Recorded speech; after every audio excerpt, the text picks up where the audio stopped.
Nebraska has no oil refineries, but it does turn corn into fuel. And now the state takes action to expand ethanol options. We learn more about the E15 expansion, plus how Husker scientists are working on heifer development, lower inputs without sacrificing fertility, and teens behind the wheel of farm equipment and how to instill safety. Later, a teacher and a farmer educating their kids on the farm. We'll meet our farm family of the month as we grow.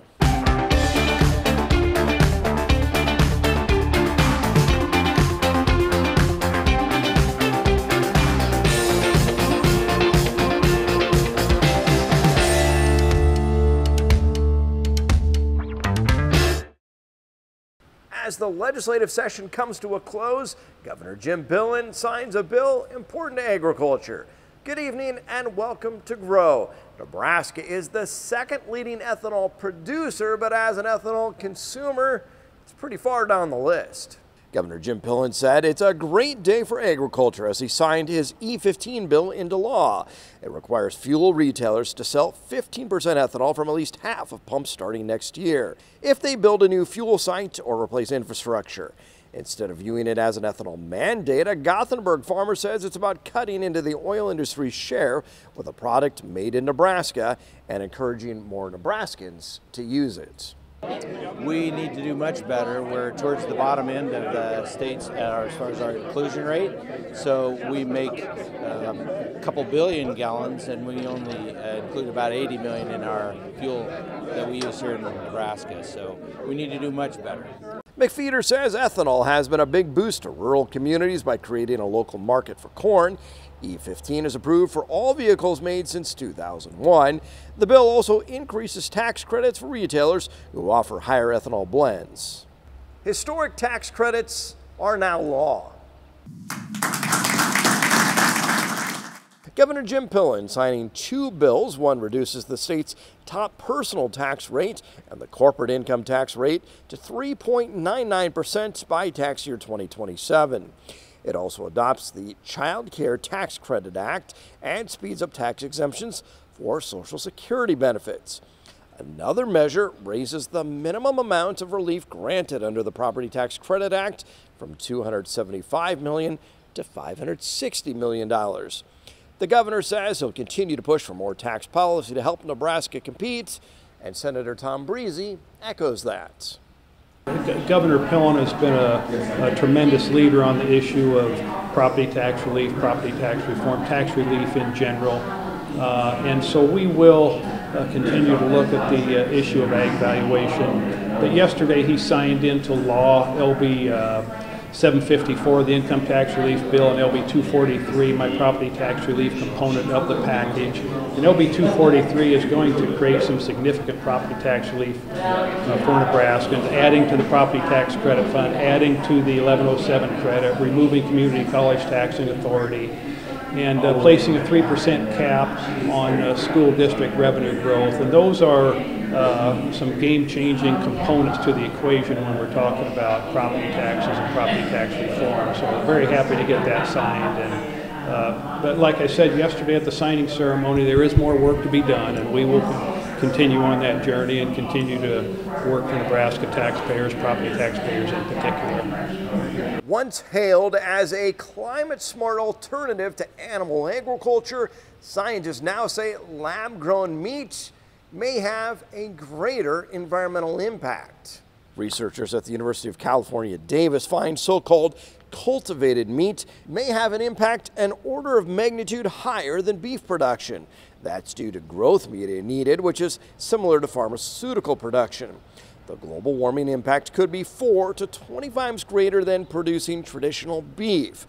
When looking at a massive shift in how society produces food, researchers caution the lab-cultured approach needs to be studied more. In fact, they conclude investments in climate-friendly beef production may yield results sooner. Nebraska is certainly at the epicenter of beef production, and the university continues research trying to be more environmentally and economically sustainable. This winter was a hard winter. Hard on cattle and a newcomer from the southeast. Very different environment from central Georgia. Landon Tadich was attracted to Nebraska because of cattle. Came out here to help out with research. And that research is focusing on ways to lower inputs without sacrificing fertility of that future mama cow. So these girls behind us go through different feeding trials over the winter development period, kind of changing energy and nutritional source and how that impacts their first round of artificial insemination and the pregnancy rates associated with that. Dr. Rick Funston tells us their work at this university research farm is about using less expensive resources to develop a heifer, whether that's winter grazing on grass or corn stalks. What we feed during pregnancy impacts that calf's life.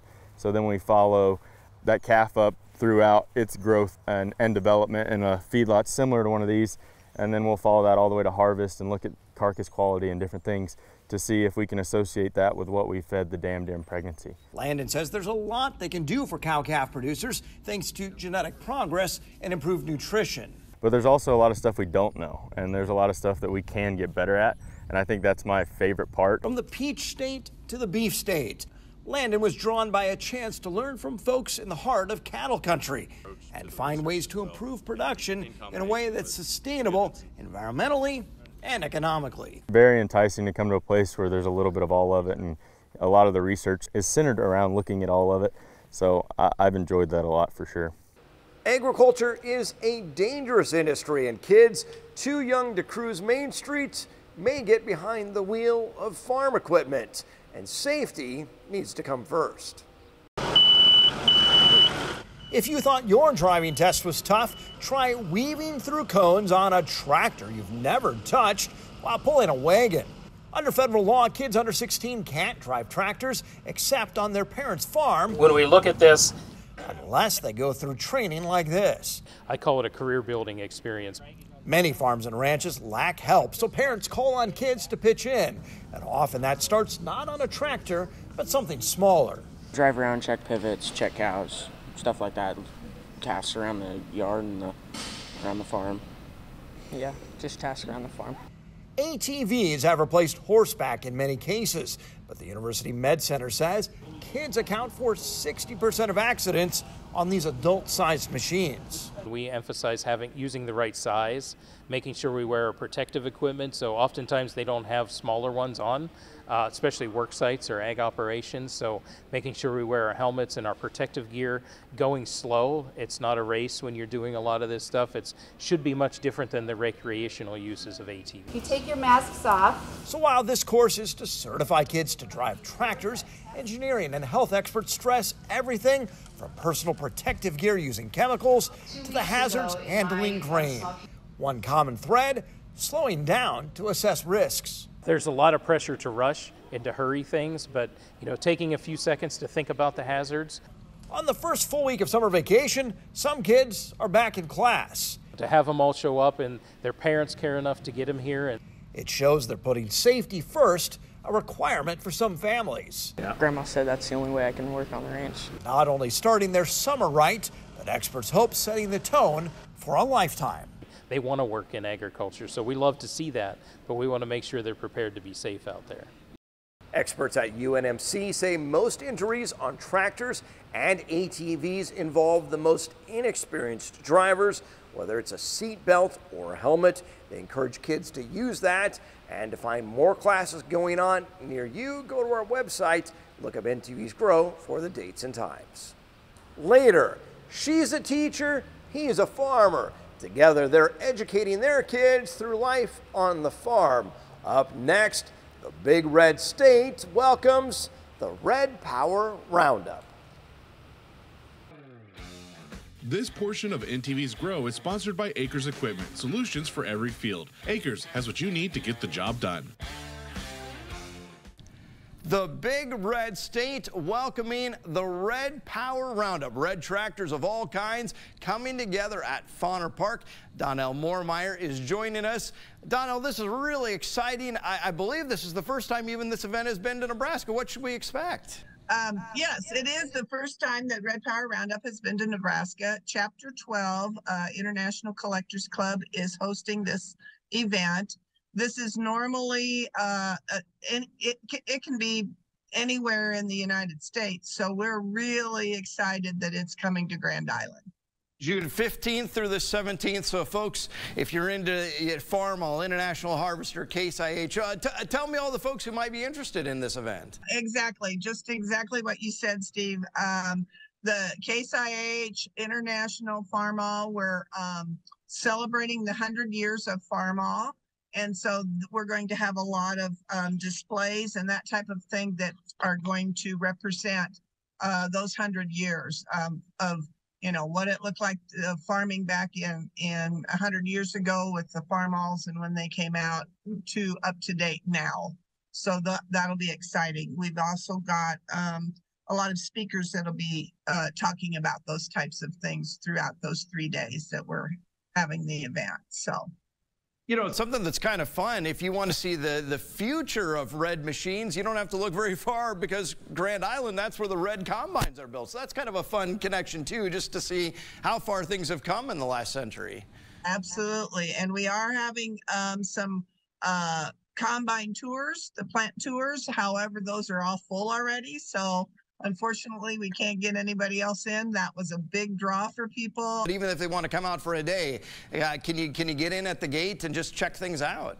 Yes, we will have, you can get in at the gate. We will have a $15 charge per day for spectators, or a $35 3-day pass. So if you'd like to come all 3 days, everything's under a roof. So if it's raining or anything like that, of course you can get, you know, you're going to be under a roof. And we just got a lot of activities going on. We've got the speakers going on. We've got vendors. We've got a lot of vendors, and chapter tables will be in one of the buildings. We've got big displays of the farm, about the 100th year of Farm All, and we'll have a parade every day. And then we're also having a banquet on Friday night. So I bet part of the fun, though, is not necessarily the formal events. It's just wandering around and meeting different people and maybe seeing a machine you haven't seen before. You meet so many neat people. We've met a lot of neat people through this. Become friends with a lot of people over across the United States.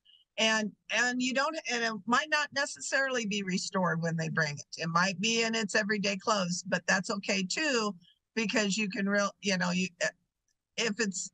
if it, as my husband says, if it's a tractor or if it's whatever, he likes to see it. So if you're interested in farm machinery, great place for kids to come see those machines. We do have women's and kids activities every day, so that'll be a fun thing for them too. So it is a family-oriented type display. Let's take a closer look at the details. Red Power Roundup 2023 is June 15th through 17th at Fauner Park in Grand Island. The show runs from 8 to 5 each day. Admission is $15 for 1 day to $35 for a 3-day pass. Kids are free. Tickets are available at the gate. And for more, visit rpru2023.com. We'll get a closer look in our Grow Weather Outlook coming up next. And still to come, we head to Air to meet Will and Megan Ratchie, our farm family of the month. NTV's Grow Weather is sponsored by Acres Equipment, solutions for every field. Acres has what you need to get the job done.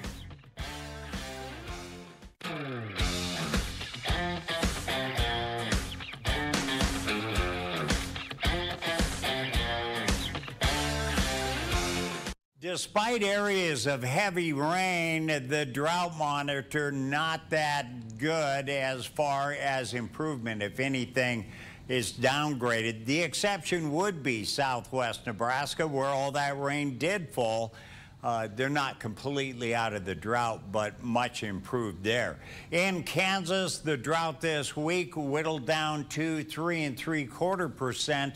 No drought in the northeast corner, 96.25% abnormally dry, and 85.5% moderate drought. Severe drought in Kansas, 72%, and the extreme this week up to 56.75%. Exceptional drought in Kansas, almost a third of the state, 32%. Nebraska has just over half of 1% drought-free land in the southeast corner, 99.5% abnormally dry, moderate drought 84.5%, and severe 60.33%. Extreme drought in Nebraska this week is up to 20.5%, and exceptional up to 10.75%. As you can see, that Norfolk, Columbus, right down into the edge of the Tri-City area. As far as long-range outlooks are concerned, we do see above normal temperature-wise for June for basically the eastern half of Nebraska, or a little bit more, and way above normal the eastern part of Nebraska, northeast Kansas, also northeast Kansas above normal. Otherwise, the rest of both states will be normal as far as temperatures are concerned. Good news is above normal precipitation for the western half of both states, and way above normal in the Panhandle, southwest Nebraska. For the 3-month outlook, temperatures will be normal through all but southwest Kansas and the southwest Nebraska Panhandle, and precip normal rainfall for Nebraska, Kansas, except above normal the southeast corner of Nebraska and the eastern roughly 25% of Kansas. The week ahead, a warm one busting out like June, 89 Friday, upper 80s also tomorrow, but dry. This is the first dry period we've seen in several weeks. Just a slight chance of showers and storms on Tuesday. And how does that stack up to normal? Well, not too far off. Normal highs 81. The week ahead will average 86. Normal lows 58. We will average around 59 for our low. A good one, calm weather in June sets the corn in tune. Well, you know, if you listen really close, you can hear it growing out in the fields at night. I've done that. It does. It makes noise. It talks to you. That's the tune they're talking about, talking corn. Well, I won't bore you with the details on that. That is the girl weather for this week. Almost said outdoor files. Join us again next time when once again it will be time to grow.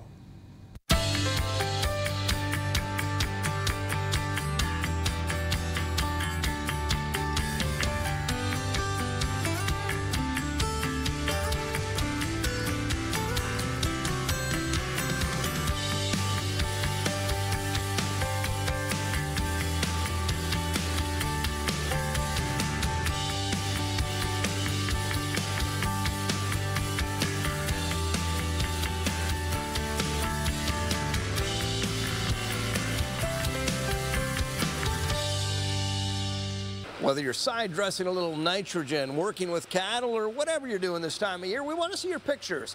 Go to our website, nebraska.tv, and chime in. County fair season will soon be upon us, and an Adams County family gears up. We'll meet the Ratchies next.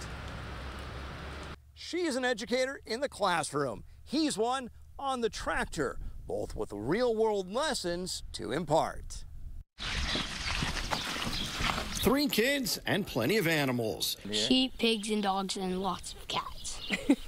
And some chickens. And chickens. Yeah. It's hard to keep track of everything growing on the Ratchie farm, not to mention corn and soybeans. That's my daytime job, my nighttime job, and my hobbies all in one. So. Will grew up farming in the area and assisted with university research plots before expanding his own operation. And with 3 kids in 3 years, Megan took time off to raise McKenna, Macy, and Wyatt, and now spends the school year as an elementary teacher, while summer is all about the farm. We spend a lot of our time out here in the mornings especially, and after we're done we usually hang out, go swimming. In the mornings we normally halter our animals and take them and start working with them or go with a walk. While the county fair is a highlight, Will didn't grow up in 4-H like Megan did, but now sees the value. It definitely teaches them a lot of responsibility, gives them a reason to get out of the house in the morning and get something done, you know, gives them drive. This teacher finds learning opportunities for her kids. Teaching them as a business person, this is how we interact with people. And handling life when things don't go your way. It's been a rough year so far. There's just a lack of moisture. Lessons that extend to their animals. Learning how to overcome those disappointments and being determined and motivated to come back and work on the things that they need to work on. And the girls enjoy their sheep while Wyatt would rather be in the tractor. Mom is their 4-H leader and Dad is on the 4-H council. They're also involved in church and sports and enjoy their slice of the good life on the farm. For their school, community, and church involvement, we honor the Ratchies as our Farm Family of the Month. And that's going to do it for this episode. We'll see you next time as we see how agriculture makes Nebraska grow.